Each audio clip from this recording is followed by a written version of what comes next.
Bismillahirrahmanirrahim. Assalamualaikum warahmatullahi wabarakatuh. Alhamdulillahirabbil alamin. Assalatu wassalamu ala asrofil anbiya'i wal mursalin wa ala alihi wa ashabihi ajmain wa ba'd. Ittaqullaha haqqa tuqatih wa la tamutunna illa wa antum muslimun. Bapak-bapak hadirin rahimakumullah, yang lalu sudah sampai fitnah kubur nih, yang ke-8 di dalam hadis. Fitnah yang dimaksud adalah pertanyaan di alam kubur nih. Siapa Tuhanmu, apa kitabmu? Jadi pertanyaannya tidak apa kitabmu, tapi pengetahuanmu tentang agama apa, nah gitu. Nah, diterjemah pengetahuanmu tentang agama apa? Nah, jawabnya kitab Allah. Saya membaca kitab Allah, kemudian mengimani dan membenarkan. Nah, makna membenarkan itu faham terus mengamalkan. Jadi tidak hanya belajar membaca gitu ya, atau belajar membaca maksud saya. Jadi mulai dari situ belajar membaca, terus memperbagus bacaan. Jadi memperbagus bacaan itu bacaan yang pakai aturan baca, tidak hanya tajwid, gitu ya, atau tajwid yang level ya berikutnya. Jadi tidak level dasar. Nah, level dasar itu kan nun mati, terus mim mati, terus mat asli atau mat tabi'i dan mat far'i. Sampai di situ ya, itu sudah banyak sekali. Yaitu kalau dikuasai sudah bagus bacaannya. Jadi tahu panjang pendeknya, itu mat ya. Kalau mat asli itu mim, fathah ketemu alif gitu. Ya, jadi kasroh ketemu ya sukun, terus domah ketemu wawu sukun, harus sukun. Jadi domah ketemu wawu sukun. Kalau fathah ketemu wawu seperti sauf ya, saufun atau khaufun, itu fathah ketemu wawu sukun, itu bukan mat tabi'i atau mat asli, tetapi kalau diwakofkan jadi mat gitu. mat lain namanya gitu. Khaufun menjadi khauf, jadi harus panjangnya satu alif gitu. Tidak khauf itu ndak. Nek diteruskan tidak wakof, khaufun pendek semua, tapi begitu wakof menjadi mat lin gitu ya. Khauf ya gitu. Soib ya, lihrata syita'i, sitai lebih panjang karena mat wajib mutasil ya. Wasoif tidak wasoif gitu ndak, karena diwakofkan. Jadi fathah ketemu ya, bukan mat tabi'i, karena diwakofkan menjadi mat lin, jadi harus panjang satu alif. Jadi itu berubah menjadi mat gitu ya, awalnya tidak menjadi mat. Nah itu difahami. Paling tidak kalau tidak tahu namanya, bacaannya sudah benar. Oh, nek mat asli seperti ini. Tapi nek dulu saya belajar itu diketuk. Satu harokat itu satu ketukan, tuk, hanya gitu, seperti berhitung itu loh. 1, 2, 3, 4, acek. Kan tidak 1 terus panjang ya, lama baru 2, 3, 1, 2, 3, nah gitu. Jadi membacanya satu harokat begitu. Maka ketika bacaannya dipantulkan jadi 2 harokat, di fasabbih bismi rabbika, nah ka itu satu ketukan, tidak bismi rabbika ladzi, itu ndak. Rabbika berarti 2 ketukan karena dipantulkan ya. Itu contoh ndak tahu ning faham gitu. Ndak tahu namanya maksud saya ning faham. Oh, bacanya gini. Kan kadang bacaan ngikuti lagu kan gitu. Itu yang keliru. Lagunya panjang ikut panjang nanti. Seperti tadi, fasabbih bismi rabbika gitu. Kanya dipantulkan. Ya K-nya itu rabbika. Rumangsane satu harokat. Karena dipantulkan jadi 2 harokat. Ya ada yang merubah arti memang, tapi tidak semuanya. Ada yang tidak merubah arti, di macam-macam lah gitu. Meskipun hanya bacaannya ditambah 1 harokat, itu ada yang merubah arti dan ada yang tidak. Karena ada dalam beberapa kata boleh dibaca panjang 1 alif, boleh pendek 1 harokat. 1 alif itu 2 harokat gitu. Ya ini harus difahami. Nanti kalau tidak paham, bacaannya geladrah ngikuti lagu, wah merubah arti nanti. Bisa saja nih. Nah, maka ini harus difahami membacanya. Ya terus dipelajari gitu. Jangan sampai berhenti. Sekarang belajar lebih gampang. Tapi nek untuk belajar Al-Qur'an jangan cukup lewat ini ya, lewat elektronik. Jadi di internet itu banyak sekali. Apalagi yang dibina oleh Dr. Muhammad Rusdi Suwed itu dari Saudi. Itu bagus sekali. Ini pakai bahasa Arab masalahnya. Itu sudah mendunia. Lewat TV bisa itu, lewat TV yang pakai parabola ya, itu bisa ngikuti tiap hari, lama sekali, tiap hari itu dipancarkan dari Saudi. Pesertanya seluruh dunia itu, kadang dari Amerika itu ada, ya semacam itu. Di internet sudah ada itu ya. Nanti kalau nggak bisa pakai TV ya di internet. Ya ini tentang bacaan Bapak-bapak. Sekarang yang ke-9, ahwalu yaumil qiyamah wa karbuha wa syadaiduha. Jadi dahsyatnya, ngerinya hari kiamat. Ini sesuai bahasa manusia seperti ini. Tapi kejadian yang sebenarnya kita tidak tahu. Karena Nabi sudah mengingatkan mala'ina ra'at wala uduna sami'at wala tahtulu ala qalbil basar.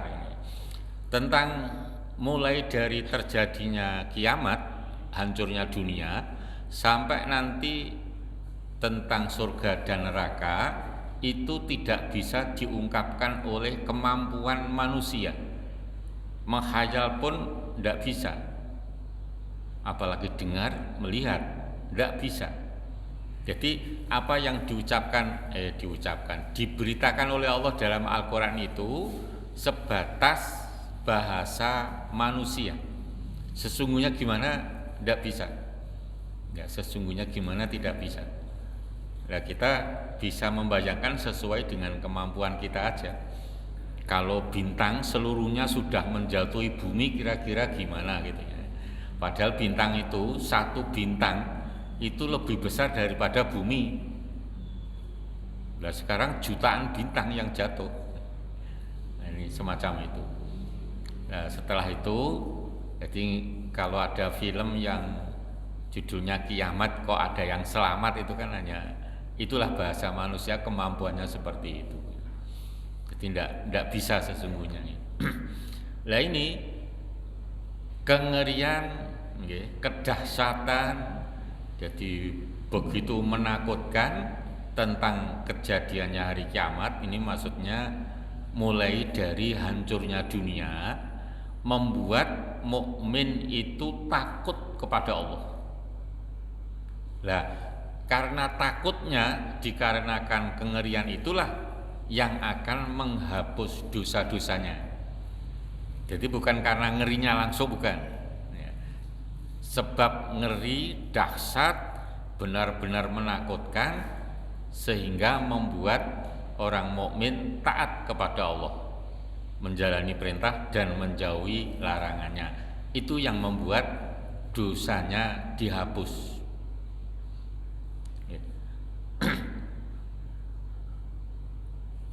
Hanya karena sedikit ya ini. Kemudian yang terakhir, yang ke-10, rahmat, ampunan dan keringanan. Jadi kalau Pak Quraisyhab dulu menyampaikan, ini sayangnya tidak dilanjutkan sehingga banyak yang rame ini.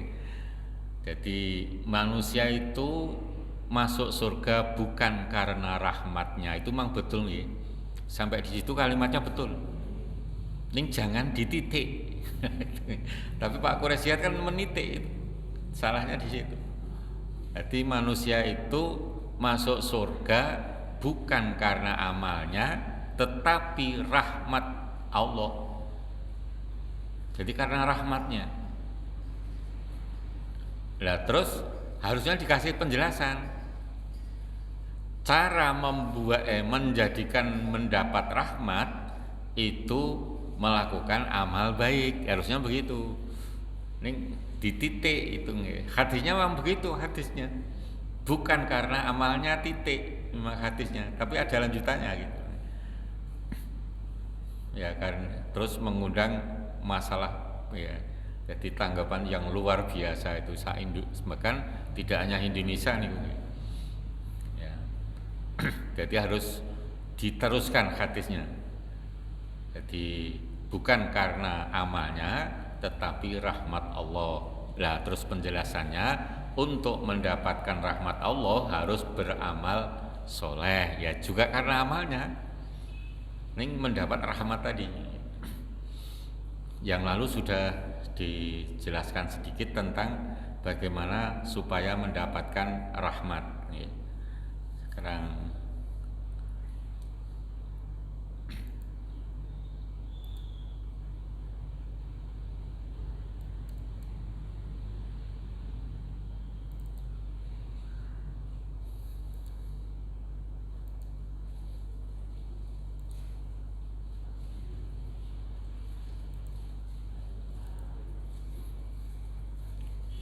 di antara dalil mendapatkan rahmat, di antaranya Al-An'am 155. A'udzubillahi minasyaitonirrajim. Wa hadza kitabun anzalnahu mubarakum fattabi'uhu wattaqu la'allakum turhamun. Dan ini kitab Al-Qur'an yang dimaksud, anzalnahu kami turunkan, mubarakun yang kami beri berkah, fattabi'u ini perintahnya, ikutilah Al-Quran. Jadi mulai dari belajar membaca, terus ngaji seperti ini atau yang lain gitu. Ini para kiai dulu nek ngaji langsung kitab gundul, terus dibahas sesuai dengan kemampuan sang kiainya. Ya biasanya kiai itu membaca kitab itu tidak hanya 1-2. Misalkan tafsir tentang ayat ini gitu, tentang ayat ini, 1 ayat itu bisa dikaji dari berbagai macam kitab tafsir, puluhan itu nek cara kiai. Tidak hanya 1, 2, 3, 4 gitu, enggak, puluhan. Di saya dulu waktu kuliah aja disuruh hafalan itu, hafalan tafsirnya, umpamanya ayat ini ditafsiri menurut Ibnu Katsir gimana, pakai bahasa Arab. Setelah Ibnu Katsir menurut Jami'ul Ahkam gimana, menurut Rauful Ma'ani gimana, menurut Tobari dan seterusnya. Harus hafal. Padahal tidak ada harokatnya kecuali ayatnya. Kecuali ayatnya. Nah, nek kiai itu lebih dari itu. Nek saya hanya 5. Nek kiai lebih dari itu. Maka beliau itu kalau ada beliau yang kiai sungguh-sungguh nih, yang kiai sungguh-sungguh. Karena banyak kiai yang tidak sungguh-sungguh kiai, disebut ulama su gitu ya. Senengane ngelok liyane gitu.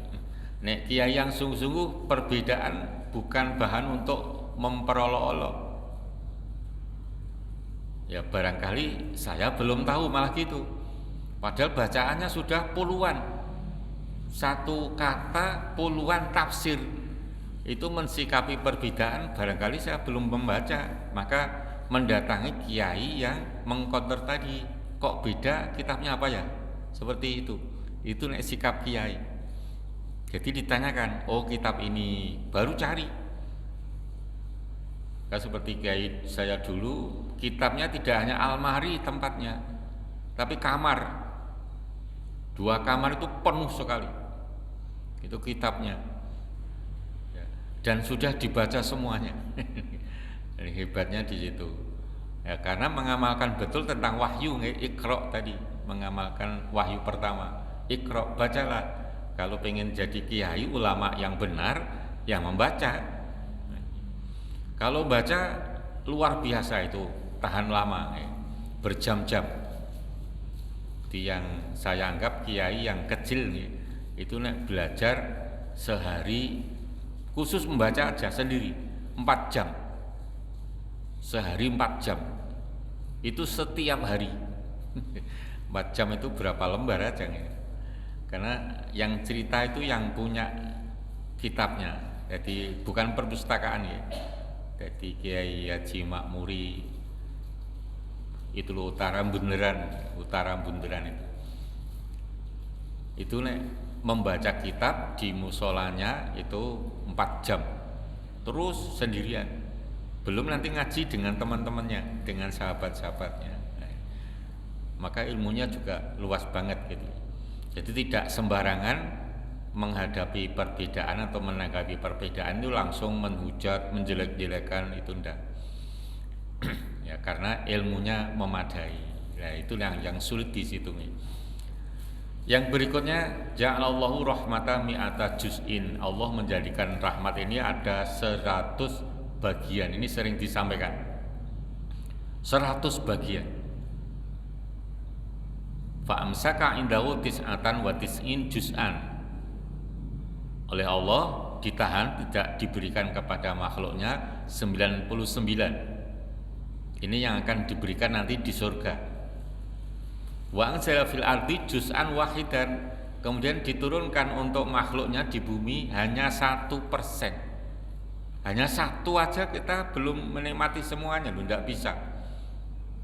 Ini tidak bisa. Umpamanya pisang, macam pisang jenengan sampun dahar seluruhnya belum, paling pisang tertentu aja. Ya, pisang Ambon, pisang Rojo, kepok putih hanya yang ada di situ. Padahal yang lain-lain banyak sekali. Yang lain-lain macam-macam pisang banyak sekali.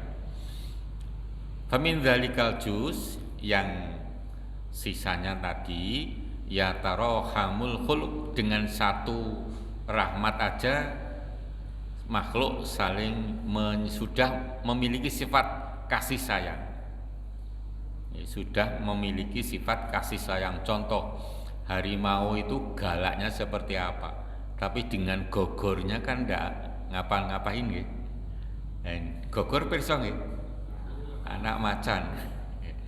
Dulu nih SD saya dikasih pelajaran gitu, ya anak macan jenenge gogor dan seterusnya. Sekarang sudah enggak ada ya. Hatta tarfa'u farasu firoha, sampai-sampai kuda pun ya bila melahirkan tidak menginjak anaknya yang baru lahir. Ini semacam itu, mesti menghindari itu.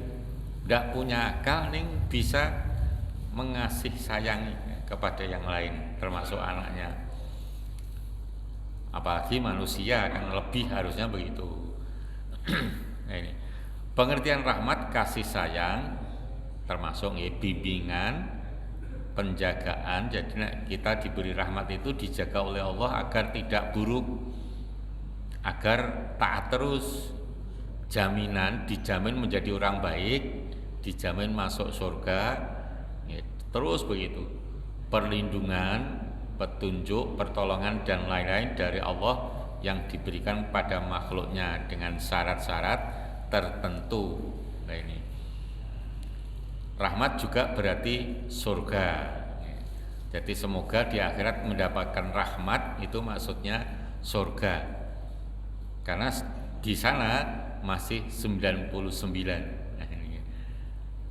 yang belum kita nikmati. Maka di antara kenikmatan di surga itu semua yang diperuntukkan oleh Allah untuk penduduk surga, itu semua bisa diperintah oleh penduduk surga, oleh ahli surga. Sampai air pun bisa diperintah. Air bisa diperintah. Di dunia kan tidak ada. Buah bisa diperintah. Ada yang menjelaskan tentang buah-buahan itu pohonnya tingginya setinggi bumi langit pertama. Mulai dari pangkal sampai ujung itu buah semuanya. Itu umpama buah duren itu mulai dari tanah pangkalnya itu, jadi durennya menyentuh tanah sampai ujungnya buah duren terus, dan mendapatkannya tidak harus sulit-sulit. Nek apa nganggo genter ya ndak. Gentere sepiro itu duren bisa diperintah. Jadi pengen buah yang paling tinggi, yang paling ujung, tinggal perintah wae duren, jadilah engkau mentiung nek cara Jawa. Ya langsung mentiung dalam sekejap. Bisa diperintah seperti itu. Kalau di dunia terjadi begitu gimana, Pak? Duren mentiung kabeh. Ya malah takut nih. Ya, di surga mudahnya seperti itu. Dan mengupas duren tidak sama dengan di dunia. Cukup di batin sudah mengelupas sendiri, sudah buka sendiri. Hanya di batin, duren jadilah engkau terbuka, yang buka sendiri. Seperti itu. Bahkan dagingnya bisa lepas dari pungginya. Nek cara gori betoni dari pungginya itu. Jadi saking nikmat yang diberikan oleh Allah kepada ahli surga itu tadi 100%. Nah ini sepanjang itu. Cuman kita disuruh oleh Allah agar membeli surga itu dengan jiwa dan harta. Nah ini dengan jiwa dan harta. Di antara sebab-sebab mendapatkan rahmat baik di dunia maupun di akhirat. Jadi bisanya kita mendapatkan rahmat itu gimana? Yang pertama otomatis taat kepada Allah dan Rasulnya. Ini harus taat kepada Allah dan Rasulnya. Ini sulit loh Bapak Ibu. Jadi taat itu apakah saya sudah taat? Ya belum tentu. Kita koreksi. Namanya taat itu ya mulai dari mempelajari. Oh Rasul itu gimana tuh hariannya? Oh begini, ya diikuti. Namanya taat. Perintah Rasul itu apa saja? Nah ini kan dipelajari itu. Kalau tidak tahu ya berarti tidak taat, atau taatnya nilainya kurang. Termasuk pada taat pada Allah, bisanya melaksanakan perintah karena tahu perintahnya, dan perintahnya itu banyak sekali macam-macam. Yang lalu sudah saya aturkan, perintah Allah itu bisa yang wajib, bisa yang sunnah, itu semua perintah. Jadi kalau orang yang bertakwa itu menjalankan perintah ya yang wajib dan yang sunnah. Sekarang kita lihat aja umat Islam yang jamaah itu ya sangat minim dibanding yang tidak jamaah. Karena difahami jamaah itu sunnah, padahal itu perintah Rasul. Berarti tidak taat dong ya. Jamaah itu sunnah, katanya begitu. Yang penting sholat 5 waktunya. Ya, pahamannya semacam itu. Ya karena tidak mau memahami tadi. Jadi nek taat itu menjalankan perintah ya semua perintah. Maka dicari, difahami, kemudian dilaksanakan. Tidak mengenal ini wajib, ini sunnah. Awalnya begitu. Melihatnya ini perintah gitu. Ya, karena definisi takwa kan begitu, menjalankan perintah-perintahnya. Wa atiullaha wa rasulahu la'allakum turhamun. Di antara ayatnya ini, taatlah kalian kepada Allah dan Rasul-Nya agar kalian mendapatkan rahmat. Ali Imran 132. Berarti yang tidak taat tidak akan dapat rahmat. Logikanya kalau tidak dapat rahmat mesti masuk neraka. Tinggal nanti imannya ada ndak, hanya gitu. Nek imannya ada, setelah masuk neraka diambil, dibersihkan, dimasukkan surga. Nah, itu yang tidak dapat rahmat. Ya karena disiksa di neraka dulu. Lah setelah itu karena imannya masih ada baru mendapatkan rahmat. Yang kedua, melakukan kebaikan dan meningkat. Jadi harus bertambah kebaikan itu semakin hari. Tidak hanya itu saja gitu. Maka satu-satunya jalan ya belajar. Kalau tidak belajar tidak akan berubah, tidak akan meningkat.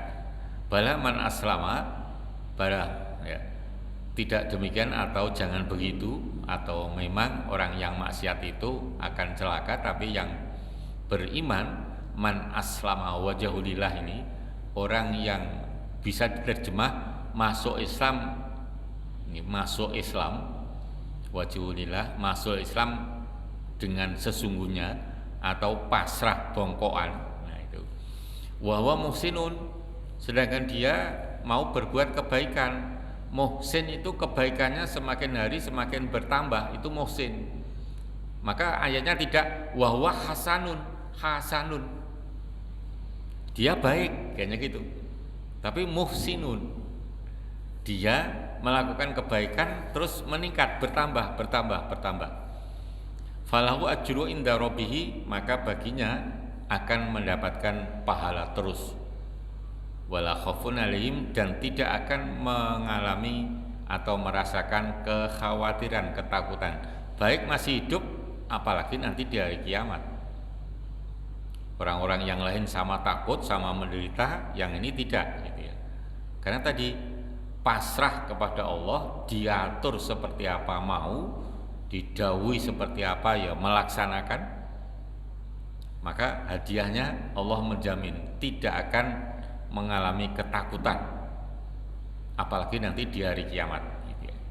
Yang ketiga, takwa kepada Allah. Yang lalu ciri-ciri takwa sudah diaturkan. Wa rahmati wasi'at kulla syai'in fa sa'aktubuha lil ladzina yattaqun.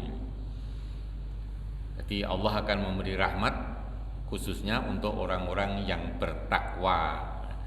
Jadi yang lalu bertakwa itu selalu tawadhu, tidak sombong ya. Sombong itu menolak kebaikan dan merendahkan orang lain. Jadi nyepeleke wong liya atau menganggap dirinya lebih bagus, lebih tinggi, lebih bermartabat. Itu perasaan itu namanya sombong. Jadi menolak kebaikan dan meremehkan yang lain, itu artinya sombong. Nah, orang yang bertakwa harus sebaliknya, harus tawadhu. Wa idza khatabamul jahiluna qalu salama, nek ngendika mesti lemah lembut, sopan, menghargai orang lain, tidak kasar ya, semacam itu.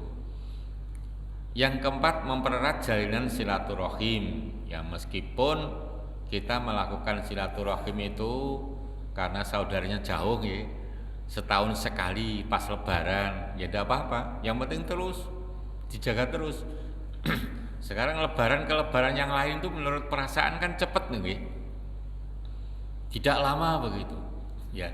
Kalau ada yang mengatakan begitu jangan disalahkan, karena dalam hadis Bukhari waktu itu semakin akhir zaman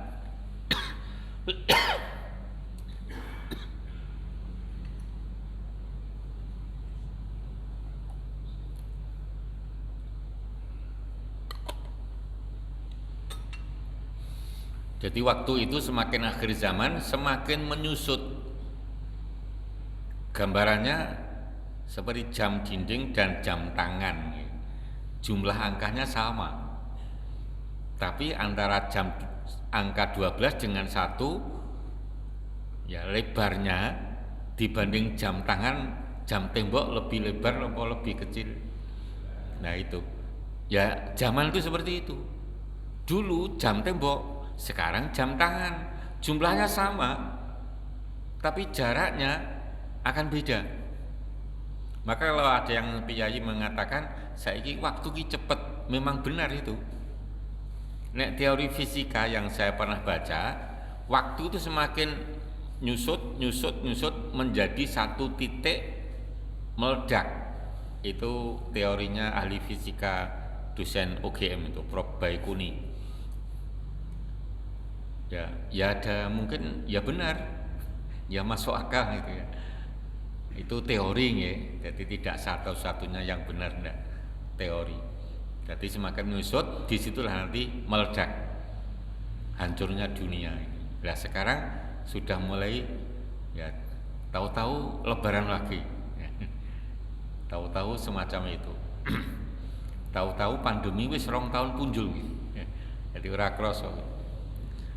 Ini mempererat silaturahim. Lah dalam silaturahim itu niatnya yang tulus, jadi tidak disebut silaturahim kalau ada piyayi yang begini contohnya.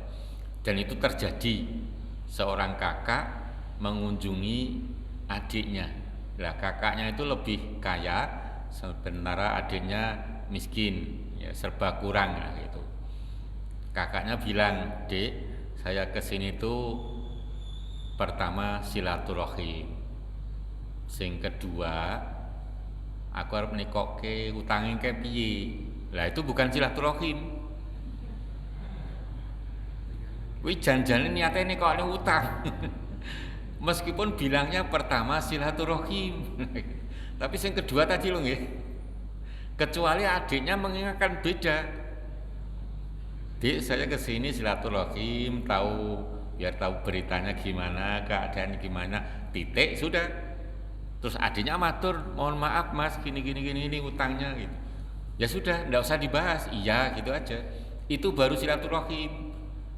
Nek niras pantes nagih utang, lah itu bukan silaturahim ya. Jadi jangan diambil-ambil keinginan dunia gitu. Ya sudah, silaturahim. Lah itu yang diperintahkan oleh Allah. Kadang-kadang sok ndak krasa nggih. Ya semacam itu. Gimana? Ya pokoknya kepentingan dunia ditinggalkan lah. Itu nanti jaminannya dalam hadis dijelaskan. Dialog ini dalam hadisnya berupa cerita gitu, dialog. Malaikat menemui seorang hamba yang mengunjungi saudaranya tadi. "Kamu ada kepentingan apa ke sana?" "Hanya pengen tahu beritanya, keadaannya. Tidak kepentingan dunia."